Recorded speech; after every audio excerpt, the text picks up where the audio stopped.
Hi there, my name is Philip Eidson. I want to welcome you to the Art of Procurement podcast, the podcast that helps you, a forward-thinking procurement professional, position yourself and your team to proactively take advantage of the revolution that's taking place in procurement today. By interviewing industry trailblazers and sharing insights from our own experiences, my team and I pull back the curtain and shine a light on the strategies, tactics, and tools that procurement teams are using to elevate their impact. In today's episode, we're continuing our presidential election special series by focusing on the policies and positions of Republican presidential candidate, former President Donald Trump. Donald Trump is 78 years old, a former president with one term from 2017 to 2021, a former reality TV host known perhaps best for The Apprentice, a businessman and real estate developer. He became the nominee on July 18, 2024, when he accepted his party's nomination at the Republican National Convention. As a reminder, before we get into today's facts, here is where the following information is pulled from. I've kept my focus on primary sources, pulling from Donald Trump's campaign website, his policy platform, statements made in debates, as well as public speeches and interviews. And everything that I've referenced directly is linked in today's show notes. Two additional notes before I start working my way through the policy framework today. While Kamala Harris and the Democratic National Committee each have their own policy document, I referenced those yesterday, Donald Trump and the GOP have one in the same. It is titled simply, Make America Great Again.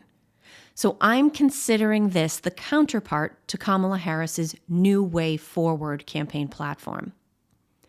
The other thing that I'd like to note, in light of my practice of using primary sources, it is very difficult to get down to the facts because of the sheer volume of content that exists about Donald Trump.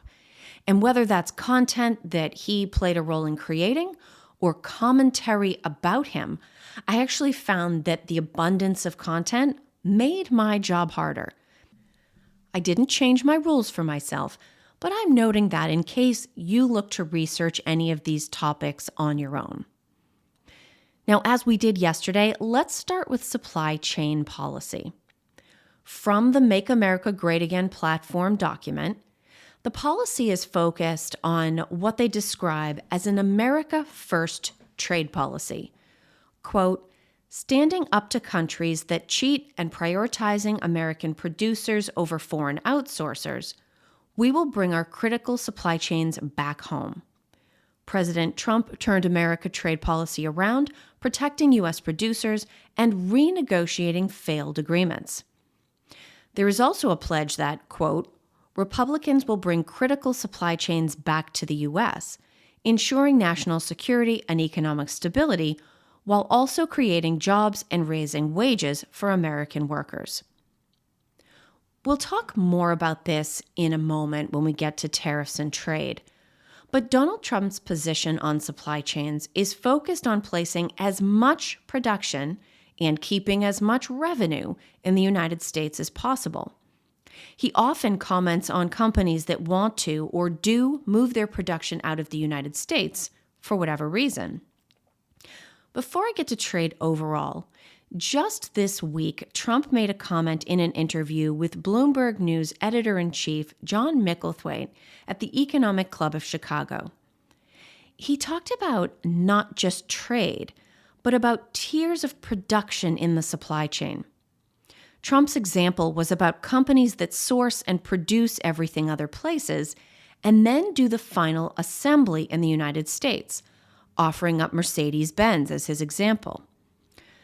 That is a level of detail, much like I commented on yesterday with Kamala Harris's policy on price gouging, that procurement and supply chain professionals will need to be prepared to handle. Documenting how much of what kind of production is done in the United States versus abroad. Now, at that same Bloomberg News interview recorded on October 15th, tariffs was the big headline. Donald Trump left absolutely no question about how he feels about tariffs. Quote, "The most beautiful word in the dictionary is tariff, and it's my favorite word," he said. "It needs a public relations firm to help it. And all you have to do is build your plant in the United States, and you don't have any tariffs."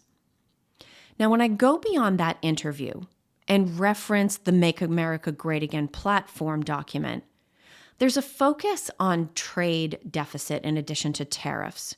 Quote, "Our trade deficit in goods has grown to over $1 trillion a year.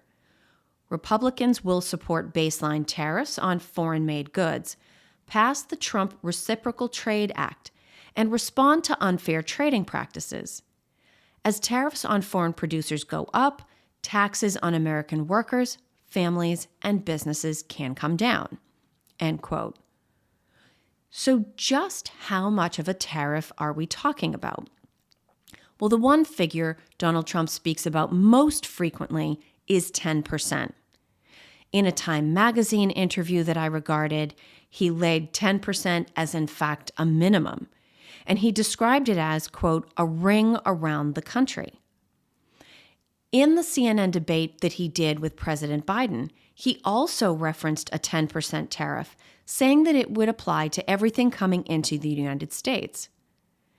Now, we'll talk about China in more detail, but it is interesting in the conversations about trade and tariffs that Donald Trump is not just focused on China, not just focused on production that's moving to Mexico or taking place in Mexico, but he also references trade with Europe in that Bloomberg interview as well. Now, when we focus on China and look at policy, let's start with the Make America Great Again platform document. There are two very clear promises. One, that Republicans will revoke China's most favored nation status, phasing out imports of essential goods, and stop China from buying American real estate and industries.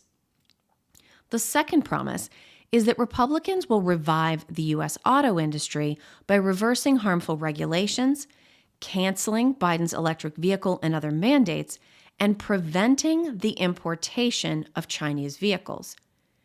Now, whether this prevention is complete or whether it's based on high tariffs remains to be seen. But we get more detail around imports from China, specifically relating to EVs, in an interview he did with Time magazine. In this case, he comments on the economic impact that imports from China, specifically of EV cars, has had on the economy of Detroit, Michigan, saying, quote, "What's happening in Detroit is very sad because electric cars with this EV mandate, which is ridiculous because they don't go far. They cost too much and they're going to be made in China. They're all going to be made in China." Most of the comments on America First supply chains and a tariff-heavy trade policy tell us nearly everything we need to know about Trump's approach to dealing with China. And yet, we got an interesting additional piece of information from a Trump rally that took place in Grand Rapids, Michigan in July. He said at that rally, quote, "And I got along very well with President Xi. He's a great guy, wrote me a beautiful note the other day when he heard about what happened." And that comment is in reference to the failed assassination attempt that had just taken place. Now, on the other hand, while Trump has proposed a 10% blanket tariff on goods from abroad generally, he floated the idea of a 60% general tariff on goods from China at that Bloomberg interview in Chicago. Now, from trade, tariffs, supply chains, and China, let's move to energy and emissions.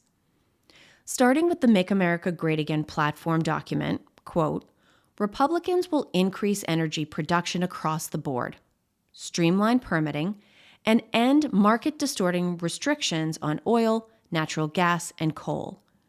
The Republican Party will once again make America energy independent and then energy dominant, lowering energy prices even below the record lows achieved during President Trump's first term," end quote. Now, as eloquent and detailed as that all is, I feel like I would be remiss if I didn't repeat Donald Trump's most commonly used quote with regard to energy. He sums up his policy in 3 words: drill, baby, drill. Now, when we look at the thoughts behind this energy policy, one of the other areas he frequently comments on is the cost of energy, not just the sources and availability of it. Quote, "As president, I will set a national goal of ensuring that America has the #1 lowest cost of energy of any industrial country anywhere on earth. We will not only match China, we will be cheaper than China by a lot. And more energy will mean lower inflation, that will mean more jobs." Donald Trump's comments on energy are often focused around cost rather than source or availability. And there is more focus on becoming dominant through supply worldwide than there is necessarily the diversity of sources that Kamala Harris spoke about in her platform.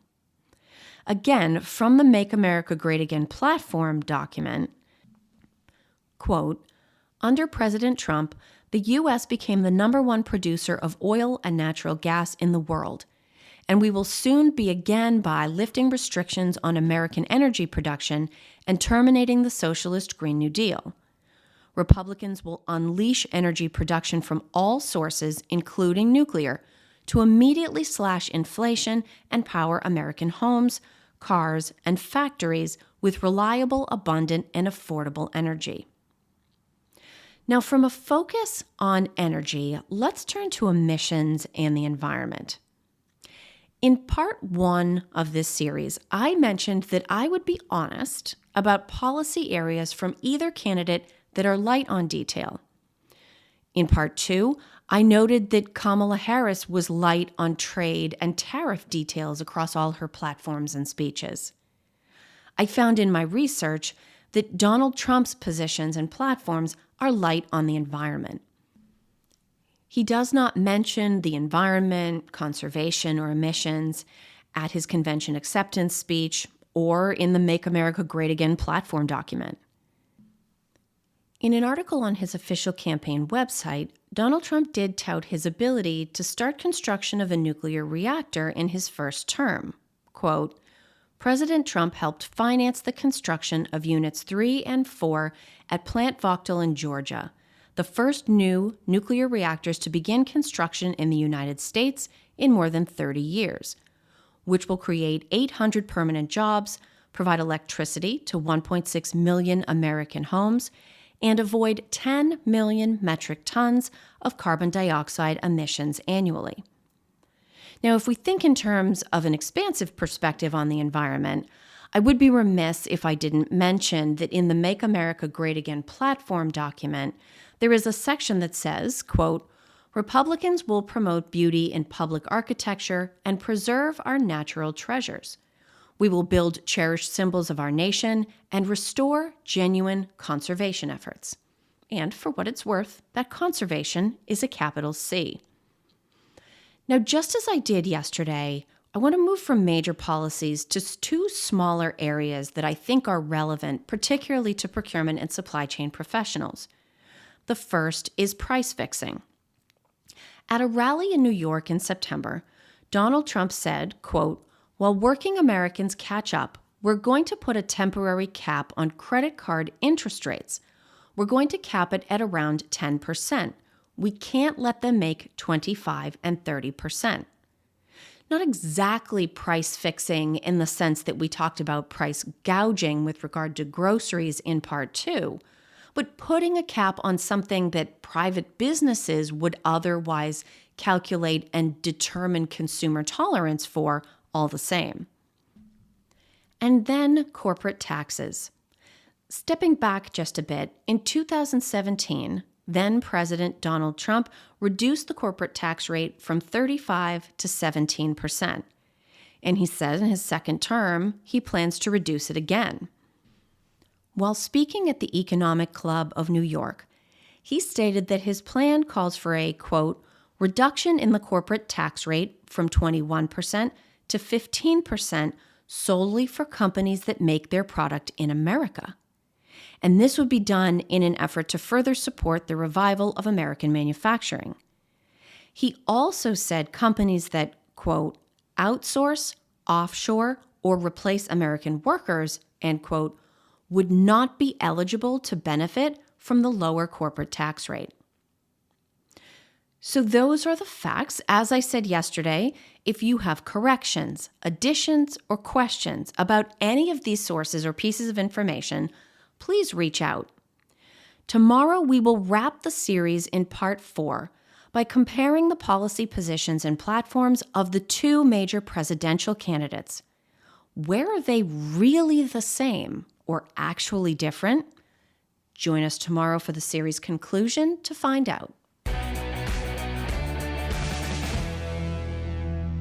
If this episode struck a chord with you, please do send it to somebody. We grow here at Art of Procurement through word of mouth, and that would be really appreciated. You can also support us by giving us a thumbs up, a star rating, or a review wherever you listen to your podcasts. Since 2015, we've built the world's largest free resource for procurement professionals looking to elevate their impact. Our resources span podcasts like this, videos, blog posts, papers, and events. To join us on the inside and to ensure you never miss an episode, a webinar, event, or a post, please do subscribe to our weekly newsletter, This Week in Procurement. You can do that at artofprocurement.com/subscribe. That's artofprocurement.com/subscribe. Thank you for joining us today, and I look forward to seeing you again soon.